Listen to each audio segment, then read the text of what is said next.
Bonjour à tous. Aujourd'hui, nous allons examiner de plus près une petite plante fort répandue, le lierre terrestre. Il n'a absolument rien à voir avec le lierre grimpant.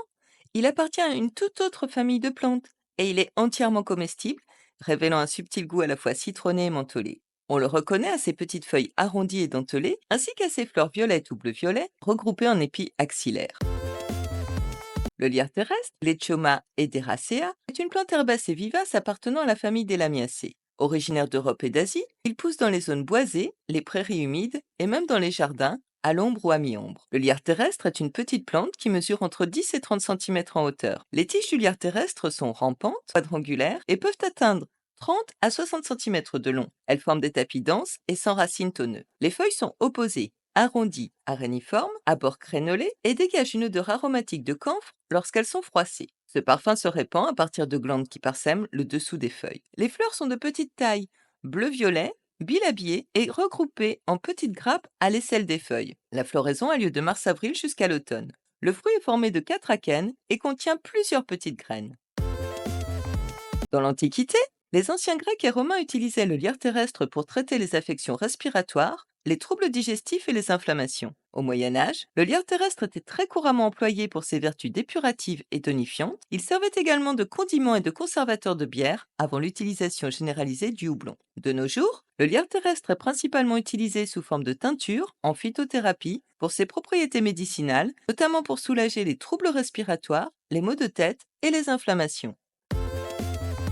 Le lierre terrestre est expectorant et mucolytique. Il est utilisé pour faciliter l'expectoration et soulager la toux. Il aide à dégager les voies respiratoires et à éliminer le mucus. Le lierre terrestre est anti-inflammatoire. Il est utile pour traiter les inflammations internes et externes, y compris les rhumatismes et les douleurs articulaires. Le lierre terrestre est digestif. Il aide à stimuler la digestion en soulageant les ballonnements, les gaz et les troubles digestifs mineurs. Le lierre terrestre est diurétique. Il favorise l'élimination des toxines par les urines et aide à traiter les rétentions d'eau et les infections urinaires. Le lierre terrestre est antispasmodique. Il peut aider à soulager les spasmes musculaires et les crampes en favorisant la détente et le soulagement des tensions. Certaines recherches suggèrent également que le lierre terrestre pourrait avoir des propriétés anti-allergiques bénéfiques pour les personnes souffrant d'allergies saisonnières ou de problèmes respiratoires.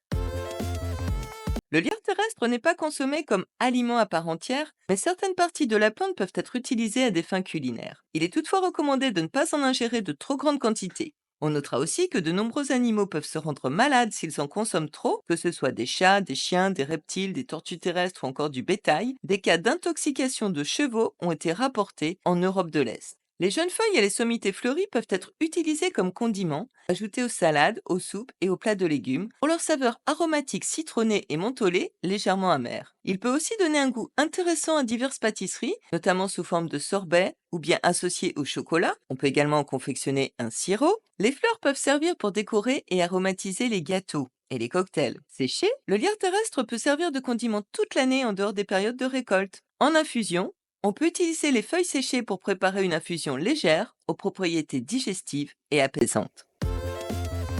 Le lierre terrestre est récolté au printemps et en été, lorsque les feuilles et les fleurs sont les plus riches en principes actifs. Il vaut mieux récolter les jeunes pousses et les sommités fleuries. Les feuilles et les fleurs peuvent être utilisées fraîches ou séchées. Pour le séchage, il faut l'étaler en une seule couche dans un endroit sec, ombragé et bien ventilé, à l'abri des rayons directs du soleil. Une fois séché, on le conservera dans un contenant hermétique, à l'abri de l'humidité. Pour une infusion, on utilise environ une cuillère à café de feuilles et fleurs séchées par tasse d'eau, bouillante. On laisse infuser pendant 10 minutes avant de filtrer et de consommer. En cosmétique, les extraits de lierre terrestre sont utilisés dans les produits de soins de la peau pour leurs propriétés apaisantes et cicatrisantes, qui permettent de traiter les affections cutanées telles que l'eczéma, les brûlures et les piqûres d'insectes. De plus, ces propriétés astringentes en font un ingrédient précieux dans les toniques pour la peau et les lotions nettoyantes. Au jardin, sa croissance dense et rampante en fait un excellent couvre-sol pour étouffer les mauvaises herbes et maintenir l'humidité au sol. Ces petites fleurs violettes sont très mellifères et offrent une source de nourriture pour les abeilles et autres pollinisateurs, qui en fait une plante bénéfique pour l'écosystème du jardin. En artisanat, des tiges souples et flexibles peuvent être tressées pour fabriquer des paniers, des couronnes ou des guirlandes décoratives. Bref, le lierre terrestre est une jolie petite plante.